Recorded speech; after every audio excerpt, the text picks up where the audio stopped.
Assalamualaikum warahmatullahi wabarakatuh. Perkenalkan, nama saya Gania Zahara Nabila dengan NIM 23042153 dari jurusan Ilmu Administrasi Negara.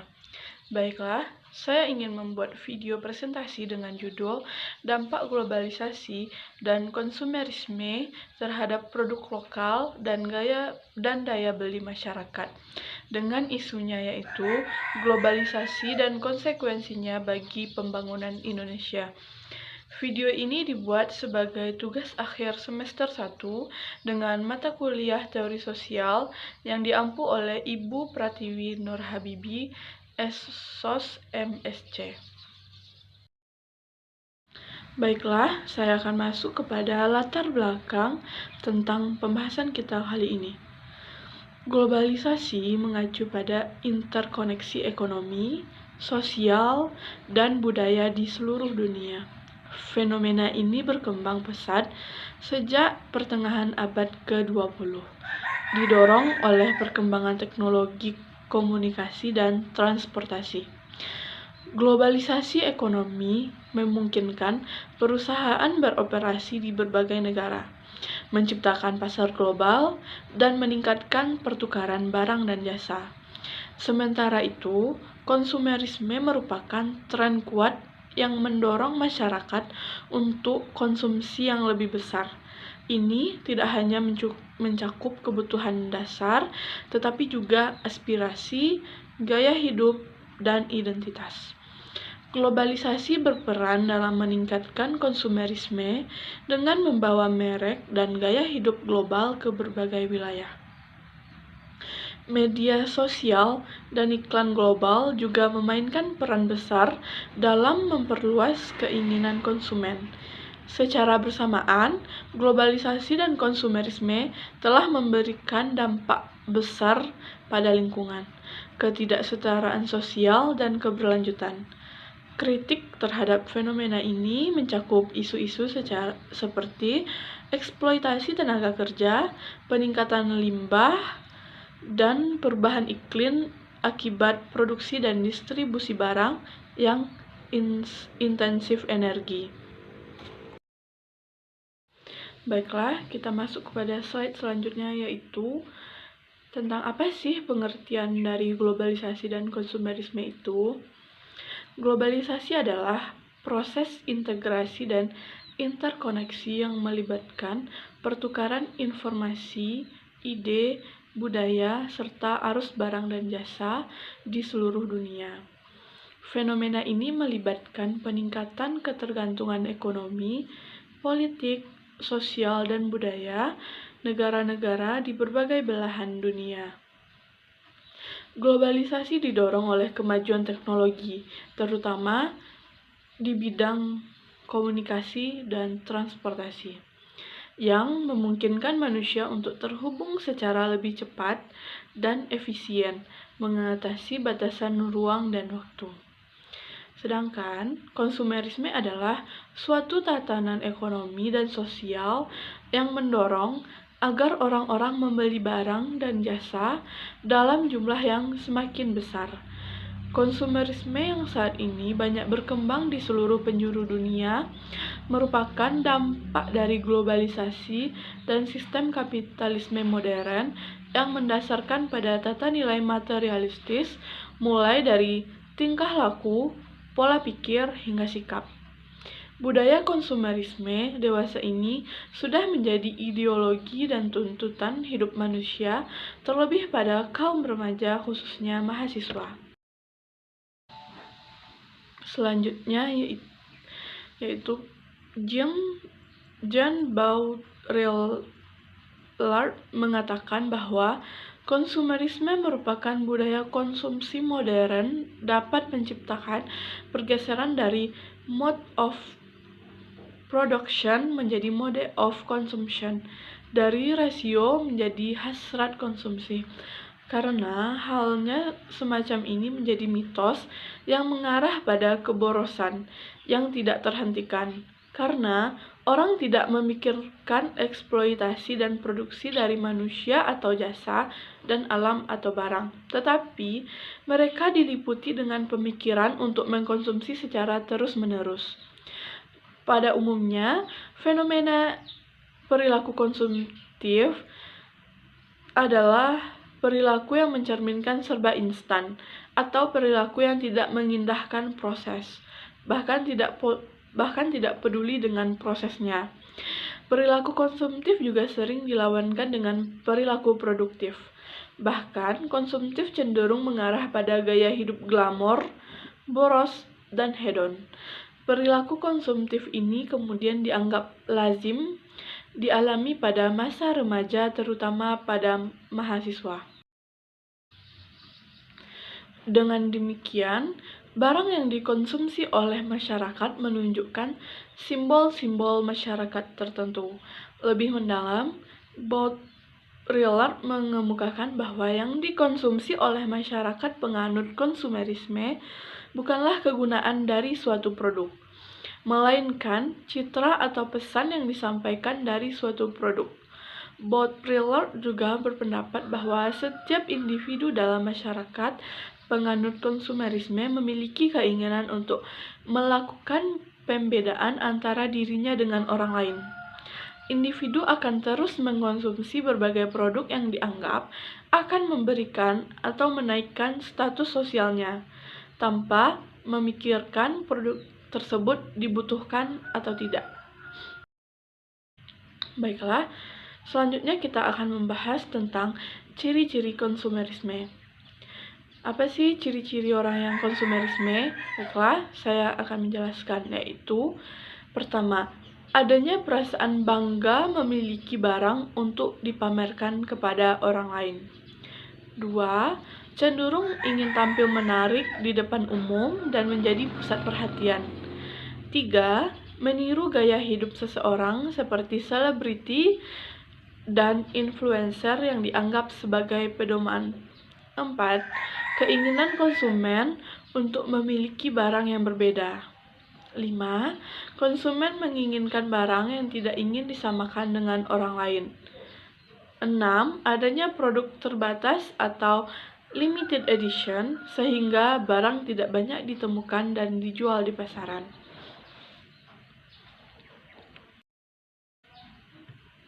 Selanjutnya, yaitu faktor penyebab konsumerisme. Konsumerisme memiliki beberapa faktor yang saya bahas di sini ada 4, yaitu pertama, globalisasi. Globalisasi merupakan salah satu penyebab yang tidak bisa dihindarkan karena produk-produk luar masuk ke ranah pasar Indonesia. Banyak produk luar yang menarik sampai masyarakat ingin membelinya untuk kepuasan individu. Kedua, yaitu kemajuan teknologi. Perkembangan zaman mempengaruhi pertumbuhan teknologi yang makin lama makin banyak inovasi yang tercipta dan menarik. Banyaknya produk inovasi menarik dan canggih, masyarakat tertarik untuk membeli produk tersebut, walaupun belum tentu membutuhkan produk tersebut. Yang ketiga yaitu budaya pop. Budaya pop sudah melekat pada masyarakat zaman modern saat ini berkat media yang menyebarkan budaya kemana-mana, misalkan musik, film, games, dan lain-lain. Oleh karena itu, masyarakat mudah tertarik untuk mengikuti pasar budaya pop ini dan membeli produk-produknya yang berkaitan. Sebagai contoh budaya pop yaitu banyaknya remaja yang menyukai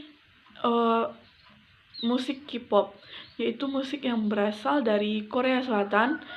Mereka akan sangat mudah membeli album-album atau apapun itu yang dihasilkan oleh produk yang dihasilkan oleh band kesukaan mereka, misalnya album, photocard, lightstick.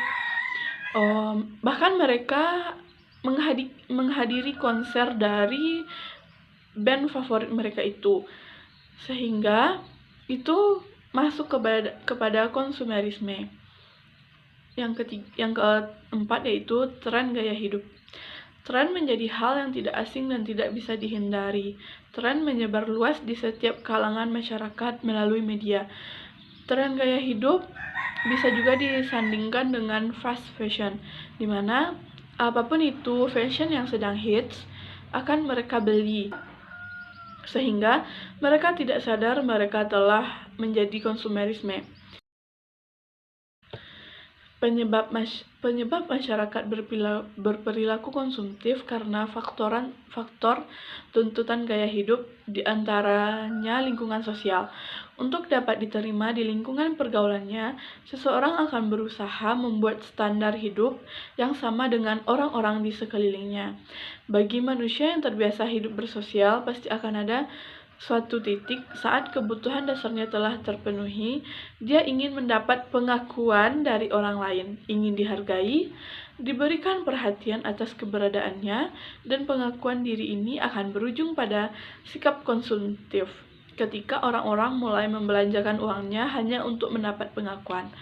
Dalam kasus ini, mereka hidup berdasarkan gengsi. Contoh, ketika temannya membeli tas branded, maka dia juga tidak mau kalah karena dia ingin pengakuan dari orang lain. Pasti dia juga akan membeli tas branded tersebut. Begitu seterusnya. Ketika temannya membeli sesuatu, pasti dia tidak akan mau kalah dan pasti akan mengikuti apa yang dibeli temannya. Baiklah, slide selanjutnya yaitu dampak positif konsumerisme. Konsumerisme memiliki beberapa dampak positif, yaitu 1. Konsumerisme menjadi budaya ekonomi di kalangan masyarakat. Kedua, banyaknya barang ekspor dari luar atau produk dari luar yang disukai oleh masyarakat dan tercipta pasar tersendiri. 3. Masuknya perusahaan asing dan menciptakan lapangan pekerjaan. 4. Adanya kebebasan dalam berbelanja di masyarakat. Baiklah, slide selanjutnya yaitu dampak negatif konsumerisme. 1. Gaya hidup yang boros karena selalu memprioritaskan kebutuhan tersier. 2. Adanya ketimpangan sosial di masyarakat karena suatu tren bisa mempengaruhi status seseorang. Sama dengan faktor penyebab konsumerisme. Karena semakin dia mengikuti tren, maka orang lain akan melihatnya sebagai orang yang tinggi, atau dengan kata lain orang yang berada. Maka dia akan terus membeli tren-tren baru agar dianggap orang yang berada di dalam kehidupan bermasyarakat. Ketiga, banyak barang yang tidak terpakai dan jadi sia-sia karena membeli untuk mengikuti tren saja atau gengsi. Ini juga berkaitan dengan yang di atas, atau disebut juga dengan fast fashion, karena dia akan terus-terusan membeli apa yang sedang tren, dan tren itu tidak akan lama. Tren itu akan hanya sebentar. Mungkin tren itu akan berlangsung dalam waktu 1 bulan. Keempat yaitu masyarakat jauh lebih menyukai produk luar daripada produk lokal karena jauh lebih menarik. Baiklah, selanjutnya kita akan membahas tentang dampak positif globalisasi dan konsumerisme terhadap produk lokal. 1. Globalisasi membuka pintu bagi produk lokal untuk mencapai pasar internasional, meningkatkan potensi penjualan. Kedua, konsumerisme mendorong permintaan terhadap produk lokal yang sesuai dengan tren global. 3. Globalisasi membawa teknologi dan ide-ide inovatif yang dapat diterapkan pada produk lokal. 4. Produk lokal dapat mempertahankan atau meningkatkan identitas budaya dalam konteks pasar global. 5. Sukses di pasar global dapat meningkatkan pendapatan bagi produsen lokal. Selanjutnya yaitu dampak negatif globalisasi dan konsumerisme terhadap produk lokal. 1. Persaingan dengan merek global dapat menantang eksistensi produk lokal. 2. Ketergantungan pada produk lokal dapat menggeser preferensi konsumen, merugikan produk lokal. 3. Inovasi global dapat membuat produk lokal ketinggalan jika tidak beradaptasi. 4. Dominasi budaya global dapat menggeser karakteristik lokal, mengancam keunikan produk. 5. Perbedaan daya beli dapat meningkatkan kesenjangan dengan beberapa kelompok masyarakat. 6. Konsumerisme berlebihan dapat menyebabkan peningkatan limbah dan penggunaan sumber daya. 7. Dapat membawa risiko eksploitasi tenaga kerja dan pelanggaran hak asasi manusia. Selanjutnya yaitu dampak globalisasi dan konsumerisme terhadap daya beli masyarakat. 1. Dapat mengubah preferensi konsumen mengarah pada permintaan lebih tinggi terhadap produk internasional. 2. Produk global memiliki harga bervariasi mempengaruhi daya beli masyarakat. 3. Ketersediaan produk global yang mahal dapat meningkatkan kesenjangan daya beli antar kelompok masyarakat. 4. Memperluas pilihan produk sehingga memberikan konsumen akses keberagaman barang dan gaya hidup. 5. Diciptakannya aplikasi belanja online sehingga memudahkan masyarakat untuk berbelanja sehingga meningkatkan daya beli masyarakat. 6. Nilai tukar yang menguntungkan dapat meningkatkan daya beli masyarakat lokal terhadap produk impor. Setelah membahas isu di atas yaitu dampak globalisasi dan konsumerisme terhadap produk lokal dan daya beli masyarakat, saya memiliki beberapa saran dan solusi. Dampak globalisasi dan konsumerisme terhadap produk lokal bisa beragam. Di satu sisi, globalisasi dapat membuka peluang ekspansi pasar bagi produk lokal. Namun, di sisi lain, konsumerisme yang tinggi dapat mengancam keberlanjutan dan keberagaman produk lokal. Pemerintah hendaknya menyediakan program pelatihan untuk meningkatkan keterampilan tenaga kerja lokal, sehingga dapat beradaptasi dengan perubahan yang terjadi akibat globalisasi. Penting juga untuk mengembangkan kesadaran konsumen tentang pentingnya mendukung produk lokal untuk mempromosikan keberlanjutan ekonomi dan keberagaman budaya. Diperlukan juga peran pemerintah untuk meningkatkan kesadaran konsumen tentang dampak konsumerisme, mungkin bisa melalui sosialisasi atau kampanye. Dari pembahasan di atas, saya mendapatkan referensi dari beberapa jurnal dan artikel. Berikut link dari beberapa jurnal dan artikel tentang dampak globalisasi dan konsumerisme terhadap produk lokal dan daya beli masyarakat. Sekian pembahasan tentang isu dampak globalisasi dan konsumerisme terhadap produk lokal dan daya beli masyarakat. Semoga video ini dapat bermanfaat untuk kita, untuk siapapun dan dimanapun kita berada. Saya, Genia Zahra Nabila, pamit undur diri. Sekian, Assalamualaikum warahmatullahi wabarakatuh.